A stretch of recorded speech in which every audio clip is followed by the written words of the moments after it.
Basahin po natin ang Genesis 8. Wala ng baha.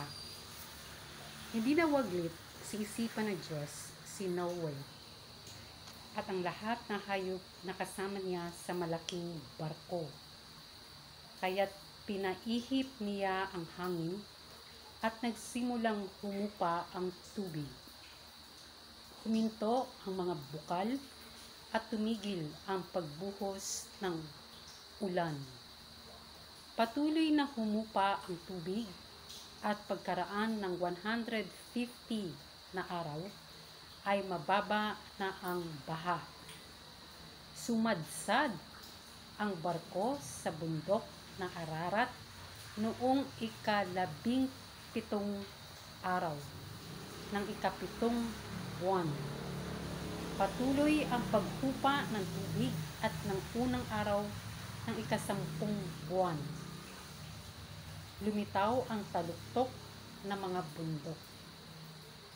Pagkalipas ng 40 araw, binuksan ni Noe ang bintana ng barko ng kanyang ginawa. Pinalipat niya ang isang uwak at ito'y nagpabalik-balik hanggang matuyo ang tubig sa lupa. Pagkatapos nito, pinalipad naman niya ang isang kalapati upang tignan kung wala ng tubig. Palibhasa, laganap pa ang tubig. Hindi makalapag ang kalapati, kaya't nagbalik ito at muling ipinasok si Noe sa barko. 7 araw pang naghintay si Noe at pagkatapos ay muli niyang pinalipad ang kalapati. Pagbalik nito, kinagabihan, ito'y may tangay ng sariwang dahon na ulibo. Kaya't natiyak ni Noe nakati na ang tubig. Nagpalipas na 7 araw, si Noe tsaka pinalipad muli ang kalapati. Hindi na ito nagbalik.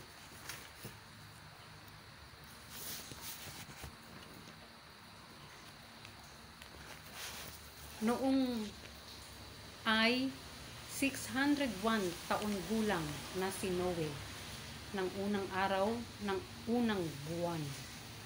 Inalis ni Noe ang takip ng barko at nakita niyang natutuyo na ang lupa.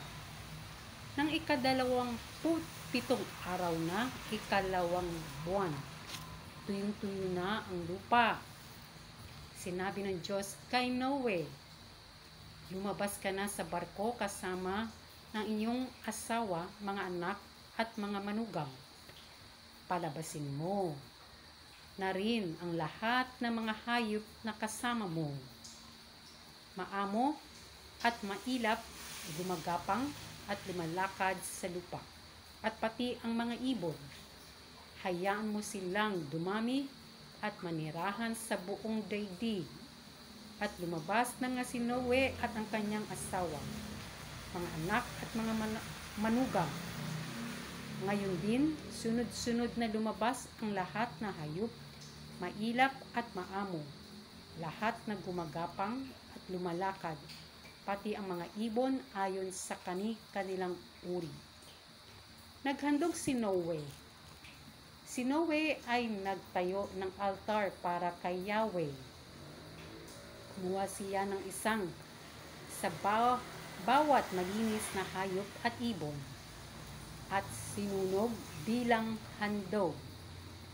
Nang maamoy ni Yahweh ang mabangong samyo nito, sinabi niya sa sarili, hindi ko na susumpain ang lupa dahil sa gawa ng tao. Bagamat alam ko masama ang kanyang isipan mula sa kanyang kabataan, hindi ko na lilipulin muli ang anumang may buhay kagaya ng ginawa ko ngayon. Hanggang naririto, buo ang daigdig, tag-tanim, tag-ani, palaging sasapit. Tag-araw, tag-ulan, tag-init, taglamig. Ang araw at gabi hindi mapapatid. Yun lang po, maraming salamat.